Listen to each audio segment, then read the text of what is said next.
के पथ प्रदर्शक पूरा विश्व जिनके व्यक्तित्व से प्रेरित और प्रभावित हैं, वैसे हमारे माननीय प्रधानमंत्री श्री नरेंद्र मोदी जी। आइए जोरदार तालियों के साथ उन्हें आमंत्रित करते हैं उनकी प्रेरणादायी उद्बोधन के लिए।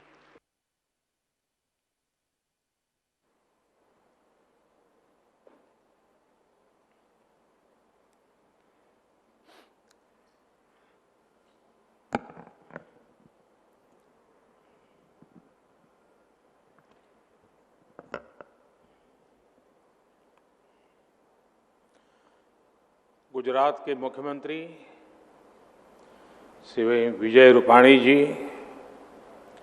उप मुख्यमंत्री श्री नितिन पटेल जी,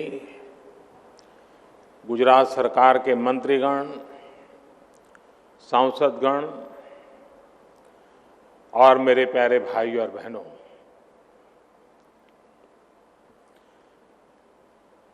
की आयो कच्छी माड़ो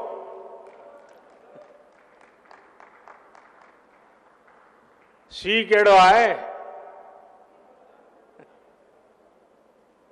शियारो अने कोरोना बोय में ध्यान रखजा। आज कच्छ अची मुके बेवड़ी खुशी थई रही है।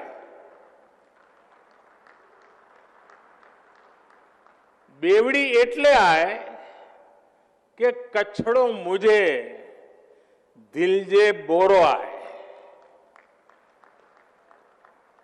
ब्यो एतरे कि आज कच्छ गुजरात न पण देश जी ओळख में पण हकड़ो तारो जोड़े लाए वेने तो। साथियों, आज गुजरात और देश के महान सपूत सरदार वल्लभ भाई पटेल जी की पुण्यतिथि भी है। मां नर्मदा के जल से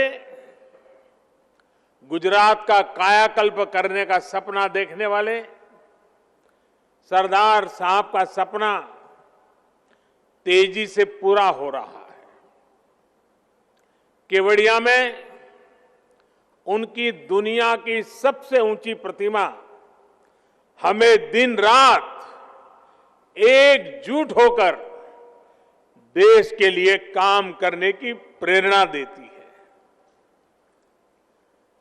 सरदार साहब का स्मरण करते हुए हमें इसी तरह देश और गुजरात का गौरव बढ़ाते ही रहना है।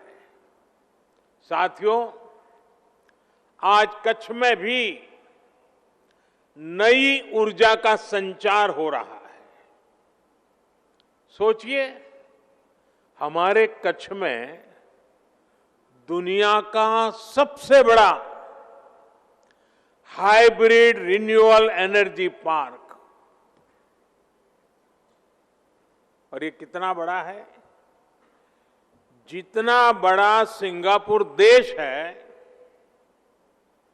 बहरीन देश है, लगभग उतने बड़े क्षेत्र में कच्छ का ये रिन्यूएबल एनर्जी पार्क होने वाला है। अब आपको अंदाज आता होगा कि कितना विशाल होने वाला है। 70,000 हेक्टेयर, यानी भारत के बड़े बड़े शहरों से भी बड़ा ये कच्छ का रिन्यूएबल एनर्जी पार्क। ये जब सुनते हैं ना, ये शब्द कान में पड़ते हैं, ये सुनकर कितना अच्छा लगता है। लगता है कि नहीं लगता है कच्छ वालों को? मन कितना गर्व से भर जाता है। साथियों, आज कच्छ ने न्यू एज टेक्नोलॉजी और न्यू एज इकोनॉमी दोनों ही दिशा में बहुत बड़ा कदम उठाया है। खावड़ा में रिन्यूएबल एनर्जी पार्क हो, मांडवी में डिसैलिनेशन प्लांट हो और अंजार में सरहद डेयरी के नए ऑटोमेटिक प्लांट का शिलान्यास, तीनों ही कच्छ की विकास यात्रा में नए आयाम लिखने वाले हैं। और इसका बहुत बड़ा लाभ यहां के मेरे किसान भाइयों बहनों को, पशुपालक भाइयों बहनों को, यहां के सामान्य नागरिकों को और विशेषकर हमारी माताओं बहनों को होने वाला है। साथियों, मैं जब कच्छ के विकास की बात करता हूं तो मन में बहुत सारी पुरानी सारी यादें, सारी तस्वीरें एक साथ आने लगती है। एक समय कहा जाता था कच्छ इतनी दूर है, विकास का नामो निशान नहीं है, कनेक्टिविटी नहीं है, बिजली, पानी, सड़क चुनौती का एक प्रकार से दूसरा नाम ही ये था। सरकार में भी ऐसा कहा जाता था कि अगर किसी को पनिशमेंट पोस्टिंग देना है तो कच्छ में भेज दो, और लोग भी कहते हैं मुझे तो काला पानी की सजा हो गई। आज स्थिति ऐसी है कि लोग सिफारिश करते हैं मुझे कुछ समय कच्छ में मौका मिल जाए काम करने का। कुछ लोग तो ये भी कहते थे कि इस क्षेत्र में विकास कभी हो ही नहीं सकता। ऐसे ही हालत में कच्छ में भूकंप की त्रासदी भी आई। जो भी बचा खुचा था भूकंप ने वो भी तबाह कर दिया था। लेकिन एक तरफ माता आशापुरा देवी और कोटेश्वर महादेव का आशीर्वाद, तो दूसरी तरफ कच्छ के मेरे खमीरवंत लोगों का हौसला, उनकी मेहनत, उनकी इच्छा शक्ति। सिर्फ कुछ ही वर्षों में इस इलाके के लोगों ने वो कर दिखाया जिसकी कोई कल्पना भी नहीं कर सकता था। कच्छ के लोगों ने निराशा को आशा में बदला। मैं समझता हूं यही तो माता आशापुरा देवी के आशीर्वाद है। या निराशा का नाम नहीं, आशा ही आशा होती है। भूकंप में उनके घर भूकंप ने भले उनके घर गिरा दिए थे, लेकिन इतना बड़ा भूकंप भी कच्छ के लोगों के मनोबल को नहीं गिरा पाया था। कच्छ के मेरे भाई बहन फिर खड़े हुए और आज देखिए इस क्षेत्र को उन्होंने कहां से कहां पहुंचा दिया है। साथियों, आज कच्छ की पहचान बदल गई है। आज कच्छ की शान और तेजी से बढ़ रही है। आज कच्छ देश के तेजी से विकसित होते क्षेत्रों में से एक अहम क्षेत्र बन गया है। यहां की कनेक्टिविटी दिनों दिन बेहतर हो रही है।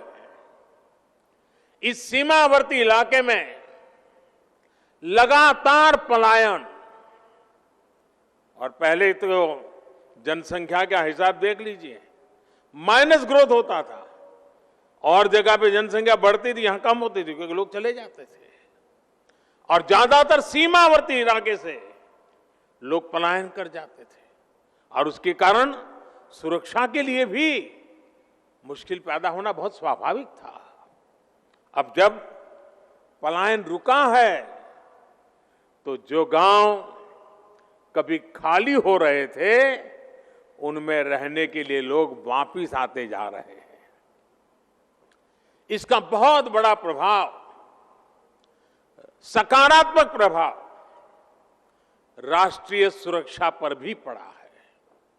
साथियों, जो कच्छ कभी वीरान रहता था, वही कच्छ देश और दुनिया के पर्यटकों का प्रमुख केंद्र बन रहा है। कोरोना ने जरूर मुश्किलें खड़ी की है, लेकिन कच्छ का सफेद रण, कच्छ का रणोत्सव पूरी दुनिया को आकर्षित करता है। एवरेज औसतन 4 से 5 लाख टूरिस्ट रणोत्सव के दौरान यहां आते हैं। सफेद रेगिस्तान और नीले आसमान का आनंद उठाते हैं। इस तरह के बड़े पैमाने पर सांस्कृतिक कार्यक्रम, कच्छ के स्थानीय सामानों की इतनी बड़े पैमाने पर बिक्री, यहां पारंपरिक खान पान की लोकप्रियता एक जमाने में कोई सोच भी नहीं सकता था। आज मुझे कई मेरे पुराने जान पहचान वालों से गप्पे गोष्ठी करने का मौका मिल गया, तो ऐसे ही मुझे बता रहे थे, बोले अब तो हमारे बच्चे अंग्रेजी बोलना सीखे।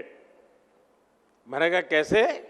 बोले अब तो हम होम स्टे करते हैं, हमने घरों की रचना की है, तो होम स्टे के लिए लोग रहते हैं, तो हमारे बच्चे भी बोलते बोलते बहुत कुछ सीख गए हैं। कच्छ ने पूरे देश को दिखाया है कि अपने संसाधनों पर, अपने सामर्थ्य पर भरोसा करते हुए किस तरह आत्मनिर्भरता की तरफ बढ़ा जा सकता है। मैं दुनिया के डेवलपमेंट एक्सपर्ट्स, यूनिवर्सिटीज, रिसर्चर्स, इससे जुड़े लोगों से कहूंगा कि भूकंप के बाद जिस तरह कच्छ का चौतरफ विकास हुआ है, मुझे लगता है कि केस स्टडी है, उसकी स्टडी की जानी चाहिए, रिसर्च करना चाहिए, और ये किस प्रकार से मॉडल काम कर रहा है। इतने बड़े भयंकर भूकंप हादसे के 2 दशक के अंदर अंदर इतना बड़ा सर्वांगीण विकास हर क्षेत्र में, और वो भी जहां ज्यादातर भूमि सिर्फ रेगिस्तान है। ये अध्ययन का विषय है। साथियों, मैं हमेशा मानता हूं कि ईश्वर ने मुझ पर कई कृपा रही है, और ईश्वर की कृपा का ही कारण होगा शायद कि मुझे भी उस भूकंप के समय विशेष रूप से कच्छ के लोगों की सेवा करने का ईश्वर ने अवसर दिया। इसे संयोग ही कहेंगे कि भूकंप के अगले साल बाद जब राज्य में चुनाव हुए, तो जिस दिन नतीजे आए वो तारीख भी 15 दिसंबर थी, और आज 15 दिसंबर है। कोई कल्पना नहीं कर सकता था कि इतने बड़े भूकंप के बाद यहां पर हमारी पार्टी को लोग आशीर्वाद देंगे। बड़ी नकारात्मक चर्चा चल रही थी, लेकिन उस चुनाव में जब 15 दिसंबर को रिजल्ट आया तो देखा कच्छ ने जो प्यार बरसाया, जो आशीर्वाद दिए, वो आज भी उसी परंपरा चल रही है। आज भी देखिए आपके आशीर्वाद। वैसे साथियों, आज 15 दिसंबर की तारीख के साथ एक और संयोग जुड़ा हुआ है। शायद कई लोगों के लिए ये जानकारी सुखद आश्चर्य होगा। देखिए, हमारे पूर्वज भी कितनी लंबी सोच रखते थे, कितने दूर का सोचते थे। आजकल कभी कभी नई पीढ़ी की सोच वाले लोग पुराना सब निकम्मा है, बेकार, ऐसी बातें करते हैं ना। मैं एक घटना सुनाता हूं। आज से 118 साल पहले, 118 साल कोई कम समय नहीं होता है। आज से 118 साल पहले आज ही के दिन 15 दिसंबर को ही 118 साल पहले 15 दिसंबर को अहमदाबाद में एक इंडस्ट्रियल एग्जीबिशन का उद्घाटन किया गया था उस जमाने में। और इस एग्जीबिशन का मुख्य आकर्षण क्या था? उसका आकर्षण था भानु ताप यंत्र। भानु यानी सूर्य, यानी 118 साल पहले यहां के हमारे एंटरप्रेन्योर्स की सोच देखिए। भानु ताप यंत्र यानी सूर्य ताप यंत्र, ये सबसे बड़े आकर्षण का कारण था। यानी भानु ताप यंत्र यानी सूर्य की गर्मी से चलने वाला यंत्र, और एक तरह से वो सोलर कुकर की तरह उन्होंने विकसित किया था 118 साल पहले। आज 118 साल बाद, आज 15 दिसंबर को ही सूरज की गर्मी से चलने वाले इतने बड़े रिन्यूएबल एनर्जी पार्क का उद्घाटन किया गया है। इस पार्क में सोलर के साथ साथ पवन ऊर्जा दोनों से करीब 30,000 मेगावाट बिजली पैदा करने की क्षमता होगी। इस रिन्यूएबल एनर्जी पार्क में करीब करीब 1.5 लाख करोड़ रुपए का निवेश होगा। सोचिए, रेगिस्तान की कितनी बड़ी भूमि का सदुपयोग होगा। सीमा के साथ पवन चक्कियां लगने से सीमा सुरक्षित भी और अधिक बेहतर होगी। आम लोगों का बिजली का बिल कम करने के लिए जिस लक्ष्य को लेकर के देश चल रहा है, उसे भी मदद मिलेगी। इस प्रोजेक्ट से किसानों और उद्योगों दोनों को बहुत बड़ा लाभ होगा। और सबसे बड़ी बात, इससे प्रदूषण कम होगा, हमारे पर्यावरण को भी लाभ होगा। इस रिन्यूएबल एनर्जी पार्क में जो बिजली बनेगी वो प्रति वर्ष 5 crore ton carbon dioxide 5 crore ton carbon dioxide emission उसको रोकने में मदद करेगी। और ये जो काम होने वाला है, अगर उसको पर्यावरण के हिसाब से देखना है तो ये काम करीब करीब 9 करोड़ पेड़ लगाने के बराबर होगा। 9 करोड़ पेड़। ये एनर्जी पार्क भारत में per capita carbon dioxide emission को भी कम करने में बहुत बड़ा योगदान देगा। इससे करीब 1 लाख लोगों को रोजगार के नए अवसर भी उपलब्ध होंगे। इसका बहुत बड़ा लाभ कच्छ के मेरे युवाओं को होगा। साथियों, एक समय था जब गुजरात के लोगों की मांग होती थी कि कम से कम रात में खाना खाते समय तो कुछ देर बिजली मिल जाए। यही मांग होती थी। जब मैं नया नया मुख्यमंत्री बना था, जहां भी जाता था लोग यही मांग करते थे। आज गुजरात देश के उन राज्यों में से एक है जहां शहर हो या गांव 24 घंटे बिजली सुनिश्चित की जाती है। आज जो 20 साल का नौजवान होगा, उसे पता नहीं होगा कि पहले क्या हालत थी। उसे तो अंदाज भी नहीं आएगा कि इतना बड़ा बदलाव आया है। ये बदलाव गुजरात के लोगों के अथक प्रयासों से ही संभव हो पाया है। अब तो किसानों के लिए किसान सूर्योदय योजना के तहत अलग से पूरा नेटवर्क भी तैयार किया जा रहा है। किसानों को रात में सिंचाई की मजबूरी ना हो, इसके लिए विशेष लाइनें बिछाई जा रही है। भाइयों और बहनों, गुजरात देश का पहला राज्य है जिसने सौर ऊर्जा को ध्यान में रखते हुए नीतियां बनाई, निर्णय लिए। हमने नहरों तक पर सोलर पैनल लगा दिए और जिसकी चर्चा विदेशों तक में हुई। मुझे याद है जब गुजरात ने सोलर पावर को बढ़ावा देना शुरू किया तो ये भी बात आई थी कि इतनी महंगी बिजली का क्या करेंगे, क्योंकि जब गुजरात ने इतना बड़ा कदम उठाया था तब सोलर पावर, उससे जो बिजली थी वो 16-17 रुपये प्रति यूनिट बिजली मिलने की बात थी। एक यूनिट 16-17।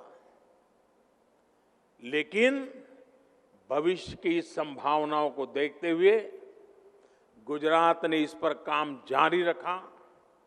आज वही बिजली गुजरात ही नहीं, पूरे देश में 2 रुपये 3 रुपये प्रति यूनिट बिक रही है।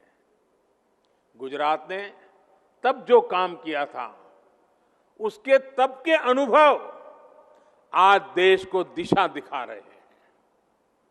आज भारत रिन्यूएबल एनर्जी के उत्पादन के मामले में दुनिया की चौथी बड़ी ताकत है, दुनिया की। हर हिंदुस्तानी को गर्व होगा दोस्तों। बीते 6 साल में हमारी सौर ऊर्जा, उसकी हमारी क्षमता 16 गुना बढ़ गई है। हाल में एक क्लीन एनर्जी इन्वेस्टमेंट रैंकिंग आई है। इस क्लीन इन्वेस्टमेंट एनर्जी रैंकिंग जो है 104 देशों का मूल्यांकन हुआ और नतीजा ये निकला है कि दुनिया के 104 देशों में पहले 3 में भारत ने अपनी जगह बना ली है। क्लाइमेट चेंज के खिलाफ लड़ाई में अब भारत पूरी दुनिया को दिशा दिखा रहा है, नेतृत्व कर रहा है। साथियों, 21वीं सदी के भारत के लिए जिस तरह एनर्जी सिक्योरिटी जरूरी है, उसी तरह वाटर सिक्योरिटी भी महत्वपूर्ण है। और मेरा शुरू से कमिटमेंट रहा है कि पानी की कमी की वजह से न लोगों का विकास रुकना चाहिए और न ही किसी क्षेत्र का विकास रुकना चाहिए। पानी को लेकर भी गुजरात ने जो काम किया है वो आज देश के लिए दिशा दर्शक बना है। एक समय था जब कच्छ में मां नर्मदा का पानी पहुंचाने की बात की जाती थी तो कुछ लोग मजाक उड़ाते थे। वो यही कहते थे तो राजनीतिक बातें हैं, होने वाला कुछ नहीं है। कभी कभी लोग कहते थे 600-700 किलोमीटर दूर मां नर्मदा, वहां से पानी यहां कैसे पहुंच सकता है? ये कभी भी नहीं होगा। आज कच्छ में नर्मदा का पानी भी पहुंच रहा है और मां नर्मदा का आशीर्वाद भी मिल रहा है। कच्छ का किसान हो या सरहद पर खड़ा जवान, दोनों के लोगों के पानी की चिंता दूर हुई है। यहां के लोगों की विशेष प्रशंसा करूंगा जिन्होंने जल संरक्षण को एक जन आंदोलन में बदल दिया।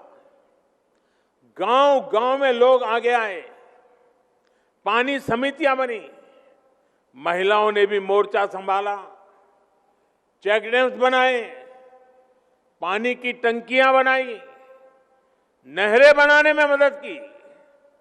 मैं वो दिन कभी भूल नहीं सकता जब नर्मदा का पानी यहां पहुंचा था। वो दिन मुझे बराबर याद था। जिस दिन मां नर्मदा का पानी पहुंचा, शायद दुनिया में कहीं पर भी कच्छी होगा, दुनिया में कच्छ के दूर सुदूर रहने वाला कोई कच्छी होगा। जब नर्मदा मां यहां कच्छ की धरती पर पहुंची थी, हर किसी की आंख में हर्ष के आंसू बह रहे थे। वो दृश्य मैंने देखा था।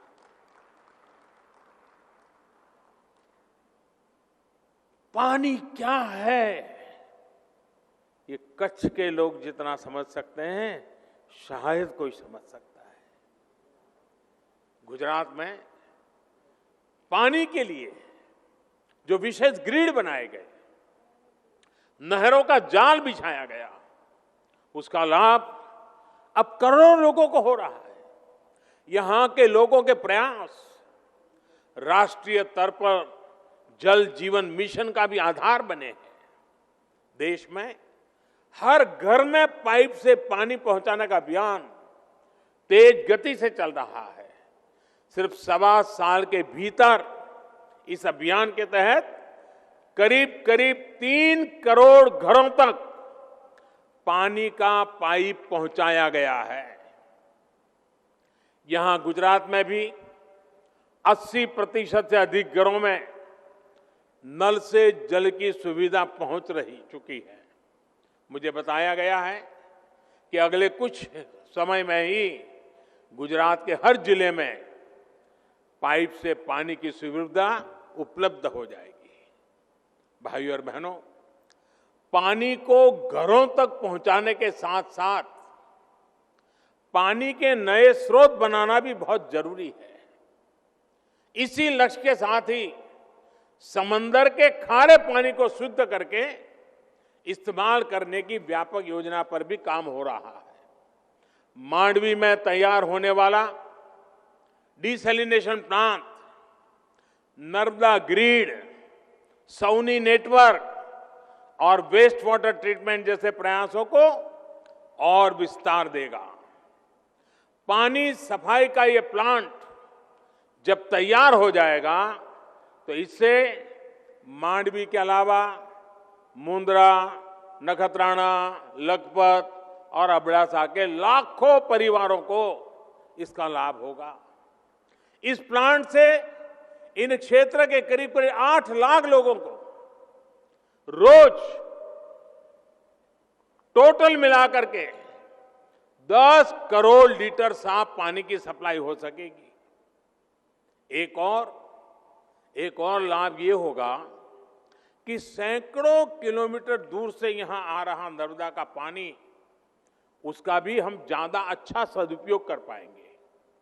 ये पानी कच्छ के अन्य तालुका जैसे रापर, भचाऊ, गांधीधाम और अंजार को सुचारू रूप से मिल सकेगा। साथियों, कच्छ के अलावा दहेज, द्वारिका, घोघा, भावनगर, गिर सोमनाथ, वहां पर भी ऐसे प्रोजेक्ट आने वाले में शुरू होने जा रहे हैं। मुझे विश्वास है कि समंदर किनारे बसे दूसरे राज्यों को भी मांडवी का ये प्लांट नई प्रेरणा देगा, उन्हें प्रोत्साहित करेगा। भाइयों और बहनों, समय और जरूरत के साथ बदलाव करना, यही कच्छ की, गुजरात की ताकत है। आज गुजरात के किसान, यहां के पशुपालक, यहां के हमारे मछुआरे साथी पहले से कहीं बेहतर स्थिति में है। इसका एक कारण यह भी है कि यहां खेती की परंपरा को आधुनिकता से जोड़ा गया, फसलों की विविधता पर फोकस किया गया। कच्छ सहित गुजरात में किसान ज्यादा डिमांड और ज्यादा कीमत वाली फसलें उसकी तरफ मुड़ गए और आज उसमें आगे बढ़ रहे हैं। अब यही हमारे कच्छ में से देखिए, यहां के खेत उत्पादन विदेशों में एक्सपोर्ट हो, क्या किसी ने कभी सोचा था? आज हो रहे हैं। यहां खजूर, यहां कमलम, ड्रैगन फ्रूट, उस उत्पादों को खेती ज्यादा होने लगी है। सिर्फ 1.5 दशक में गुजरात में कृषि उत्पादन में 1.5 गुना से ज्यादा बढ़ोतरी दर्ज की गई है। भाइयों और बहनों, गुजरात में कृषि सेक्टर मजबूत होने का एक और बड़ा कारण यह रहा है कि यहां बाकी उद्योगों की तरह ही खेती से जुड़े व्यापार में भी सरकार टांगनी अड़ाती है, दखल बखल नहीं करती है। सरकार अपनी दखल बहुत सीमित रखती है, खुला छोड़ दिया है।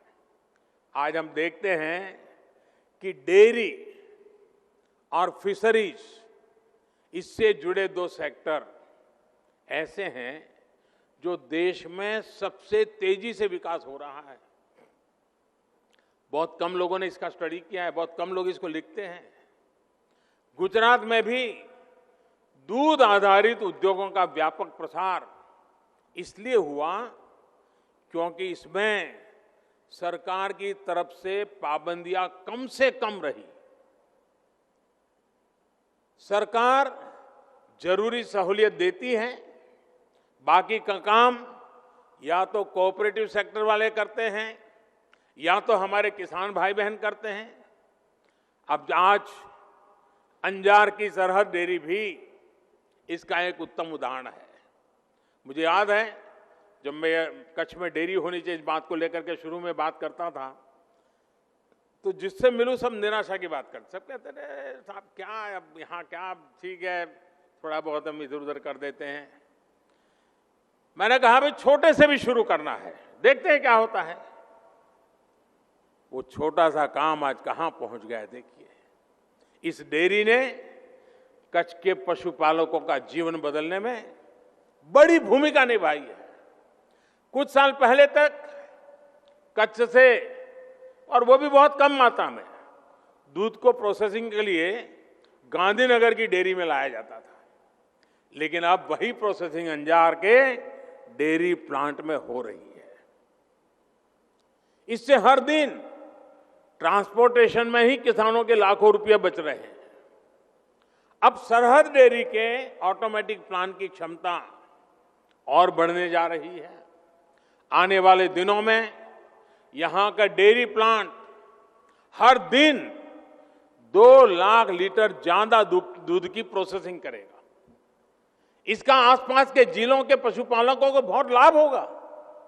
यही नहीं, नए प्लांट में दही, बटर मिल्क, लस्सी, मक्खन, खोआ जैसे अनेक मिल्क प्रोडक्ट्स में वैल्यू एडिशन भी संभव हो पाएगा। साथियों, डेयरी सेक्टर में जिन पशुपालकों को लाभ हो रहा है उसमें से ज्यादातर छोटे किसान ही है। किसी के पास 3 पशु हैं, 4 पशु हैं, किसी के पास 5, किसी के पास 7, और ऐसा करीब करीब पूरे देश में ही है। यहां कच्छ की बन्नी भैंस, ये हमारी बन्नी भैंस तो दुनिया में अपना नाम कमा रही है। कच्छ में तापमान चाहे 45 डिग्री हो या फिर तापमान 0 से नीचे हो, बन्नी भैंस आराम से सब कुछ सहती है और बहुत मौज से रहती है। इसे पानी भी कम चाहिए और चारे के लिए वो दूर दूर तक चल करके जाने में बन्नी की भैंस को कोई दिक्कत नहीं होती। एक दिन में ये भैंस औसतन करीब करीब 15 लीटर दूध देती है और इससे सालाना कमाई 2 से 3 लाख रुपए तक की होती है। मुझे बताया गया है कि अभी हाल में ही एक बन्नी भैंस 5 लाख रुपए से भी ज्यादा में बिकी है।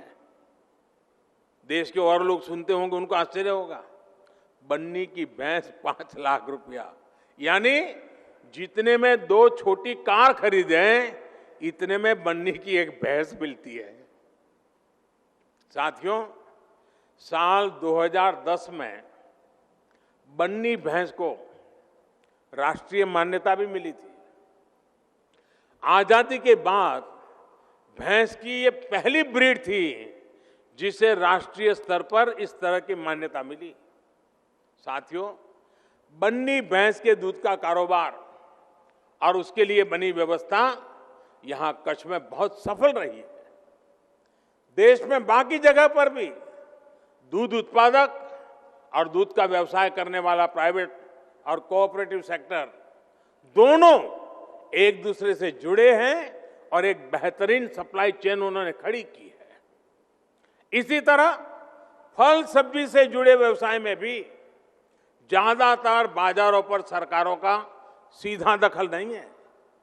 साथियों, यह उदाहरण मैं विस्तार से इसलिए दे रहा हूं क्योंकि आजकल दिल्ली के आसपास किसानों को भ्रमित करने की बड़ी साजिश चल रही है। उन्हें डराया जा रहा है कि नए कृषि सुधारों के बाद किसानों की जमीन पर दूसरे कब्जा कर लेंगे। भाइयों बहनों, मैं आपसे जानता हूं, क्या कोई डेयरी वाला आपसे दूध लेने का कॉन्ट्रैक्ट करता है तो आपकी गाय भैंस ले जाता है क्या? कोई फल सब्जी खरीदने का उद्यम करता है तो क्या आपकी जमीन ले जाता है क्या? आपके प्रॉपर्टी उठा के ले जाता है क्या? साथियों, हमारे देश में डेयरी उद्योग का योगदान कृषि अर्थव्यवस्था के कुल मूल्य में 25% से भी ज्यादा है। ये योगदान करीब करीब 8 लाख करोड़ रुपए होता है। दूध उत्पादन का कुल मूल्य अनाज और दाल के कुल मूल्य से भी ज्यादा होता है। इस व्यवस्था में पशुपालकों को आजादी मिली हुई है। आज देश पूछ रहा है कि ऐसी ही आजादी अनाज और दाल पैदा करने वाले छोटे और सीमांत किसानों को क्यों नहीं मिलनी चाहिए? साथियों, हाल में हुए कृषि सुधारों की मांग बरसों से की जा रही थी। अनेक किसान संगठन भी पहले ही मांग करते थे कि अनाज को कहीं पर भी बेचने का विकल्प दिया जाए। आज जो लोग विपक्ष में बैठकर किसानों को भ्रमित कर रहे हैं, वो भी अपनी सरकार के समय इन कृषि सुधारों के समर्थन में थे, लेकिन अपनी सरकार के रहते वो निर्णय नहीं ले पाए, किसानों को झूठे दिलासे देते रहे।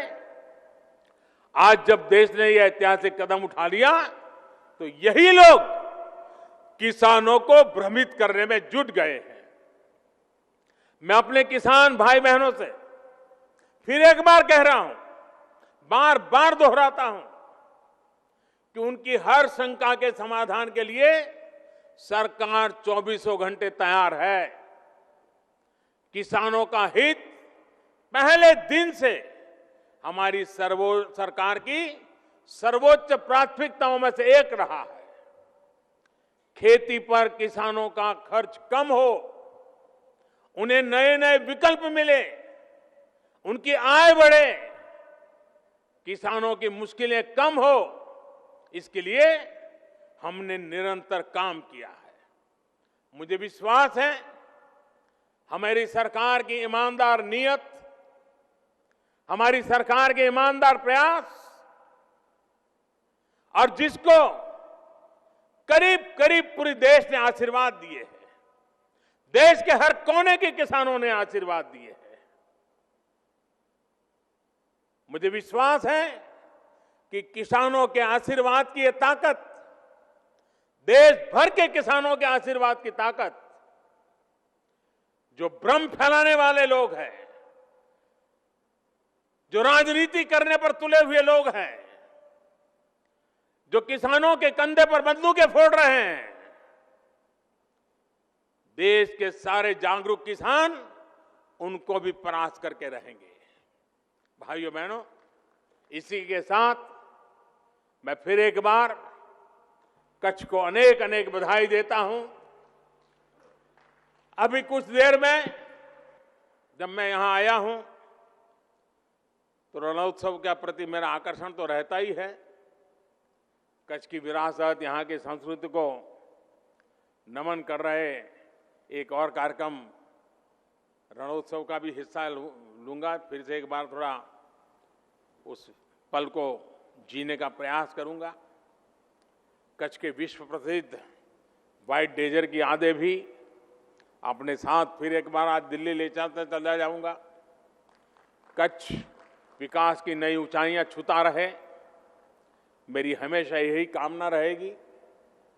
मैं फिर एक बार आप सबको बहुत बहुत बधाई देता हूं, बहुत बहुत शुभकामनाएं देता हूं, बहुत बहुत आभार।